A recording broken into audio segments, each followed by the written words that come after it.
देखें जी, कुर्बानी का जानवर अल्लाह के हुजूर कुर्बान करना होता है। तो कुर्बानी का जानवर ख़रीदते वक़्त काफ़ी सारी ऐसी चीज़ें हैं जिनको मद्देनज़र रखते हुए हमें कुर्बानी का जानवर ख़रीदना चाहिए। ऐसे आम तौर पर हम ख़रीदो फ़रोख्त करते ही रहते हैं, लेकिन ये चूँकि अल्लाह के हुजूर इसको कुर्बान करना है, इस वजह से इसके अंदर हमें ख़ास तौर पर ख्याल रखना चाहिए कि कुर्बानी का जानवर कैसा होना चाहिए और ख़रीदते वक़्त किन चीज़ों का ख्याल रखना ज़रूरी है। तो देखें, सबसे पहली चीज़, अगर आप कुर्बानी का जानवर जुमा वाले दिन ख़रीदने जा रहे हैं, जैसा कि अक्सर इलाकों के अंदर होता है, हमारे कोटदू के अंदर यही होता है ना, जुमा वाले दिन मंडी लगती है। आम तौर पर जुमा के दिन लोग जानवर वगैरह ख़रीदने जाते हैं। तो अगर आप भी जुमा वाले दिन कुर्बानी का जानवर ख़रीदना चाह रहे हैं तो इस बात का ख़ास तौर पर ख्याल रखें कि जैसे ही जुमा की पहली अज़ान हो उस वक़्त से लेकर जुमा की नमाज के बाद तक ख़रीदो फ़रोख्त करना ये मकरूह तहरीमी है। बाज़ उलमा ने इसको हराम तक लिखा है। तफ़सीर मज़हरी के अंदर इस आयत के तहत या अय्युहल्लज़ीना आमनू इज़ा नूदिया लिस्सलाति मिन यौमिल जुमअति फ़स्अऊ इला ज़िक्रिल्लाहि वज़रुल बैअ, इस आयत के तहत उन्होंने एक मसला लिखा है। उन्होंने लिखा कि उलमा का इस पर इत्तिफ़ाक़ है कि जुमा की अज़ान से लेकर जुमा की नमाज के बाद तक ख़रीदो फ़रोख्त करना ये हराम है। बाकी आगे उन्होंने उलमाए किराम की एक बहस भी लिखी है कि बहस उलमाए किराम ने की है आया कि बै मुनक़िद होगी या नहीं होगी, लेकिन वो एक इख्तिलाफी मसला, आप उसको रहने दें।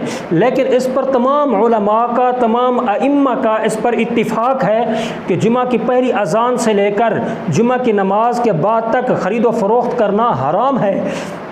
तो जब ख़रीदो फ़रोख्त करना हराम है तो इस वजह से आपको भी बचना चाहिए। और इसी तरह तफ़सीर दुर्र मंसूर के अंदर हज़रत अब्दुल्ला इब्न अब्बास रज़ी अल्लाह तआला अन्हुमा फरमाते हैं, तफ़सीर दुर्र मंसूर के अंदर वाज़ेह तौर पर लिखा है, हज़रत अब्दुल्ला इब्न अब्बास रज़ी अल्लाह तआला अन्हुमा फरमाते हैं कि नबी करीम सल्लल्लाहु अलैहि वसल्लम ने जुमा की अज़ान से लेकर जुमा की नमाज के बाद तक ख़रीदो फ़रोख्त को मना कर दिया था।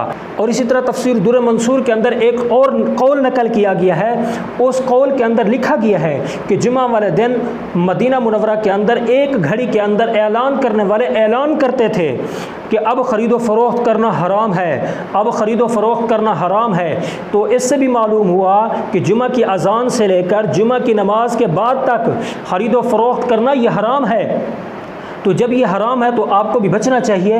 वैसे तो हर चीज़ नहीं ख़रीदनी चाहिए, जुमा की अज़ान से लेकर जुमा की नमाज के बाद तक कोई चीज़ भी आपको नहीं ख़रीदनी चाहिए, लेकिन ख़ास तौर पर कुर्बानी का जानवर आपको नहीं ख़रीदना चाहिए। क्यों? इसलिए कि इसको तो अल्लाह के हुजूर हमने कुर्बान करना है और अल्लाह रब्बुल इज़्ज़त हमारी कुर्बानी को उस वक़्त कबूल करेंगे जब हम जानवर को सही तौर पर उसको ख़रीदने की भी कोशिश करेंगे। जिस तरह जानवर बेऐब ख़रीदना चाहिए, इसी तरह जानवर के अंदर इन चीज़ों का भी ख्याल और इन चीज़ों को मद्देनज़र रखते हुए आप जानवर ख़रीदें। पहली बात तो यही है कि जुमा की अज़ान के वक़्त से लेकर जुमा की नमाज के बाद तक ख़रीदो फ़रोख्त चूँकि मना है, इस वजह से आपको भी जानवर नहीं ख़रीदना चाहिए कुर्बानी का। ठीक है, मेरी बात समझ आ गई ना। हमारे इलाके कोटदू के अंदर अक्सर यही होता है ना कि जुमा वाले दिन मंडी लगती है, अक्सर लोग जाकर ख़रीदते हैं, जानवर ख़रीदते हैं, दूसरी चीज़ें भी ख़रीदते हैं, लेकिन कुर्बानी का जानवर भी ख़रीद रहे होते हैं। लेकिन मैं आपको बतला रहा हूँ कि ये हराम है। जब ये हराम है तो इससे बचना चाहिए। नंबर 2, दूसरे नंबर पर झूठ और झूठी कसम खाकर जानवर नहीं ख़रीदना चाहिए। वैसे तो हर चीज़ नहीं ख़रीदनी चाहिए, झूठ बोलकर या झूठी कसम खाकर हर चीज़ नहीं ख़रीदनी चाहिए, लेकिन ख़ास तौर पर कुर्बानी का जानवर बिल्कुल नहीं ख़रीदना चाहिए। क्यों? इसलिए कि आप सल्लल्लाहु अलैहि वसल्लम ने फरमाया, जो झूठ बोलकर माल हासिल करता है वो क़यामत के दिन अल्लाह रब्बुल इज़्ज़त से इस हाल में मिलेगा कि वो कोढ़ी होगा। और एक और हदीस पाक के अंदर आप सल्लल्लाहु अलैहि वसल्लम ने फरमाया, जो झूठ बोलकर या झूठी कसम उठाकर माल ख़रीदेगा तो वो क़यामत के दिन इस हाल में अल्लाह रब्बुल इज़्ज़त से मिलेगा कि वो दोज़खी होगा। एक और हदीस पाक के अंदर आप सल्लल्लाहु अलैहि वसल्लम ने फरमाया, जो झूठ बोलकर या झूठी कसम उठाकर माल ख़रीदता है तो उससे बरकत को ख़त्म कर दिया जाता है। और इसी तरह एक और हदीस पाक के अंदर आप सल्लल्लाहु अलैहि वसल्लम ने फरमाया, झूठ बोलकर ख़रीदो फ़रोख्त नहीं करना चाहिए।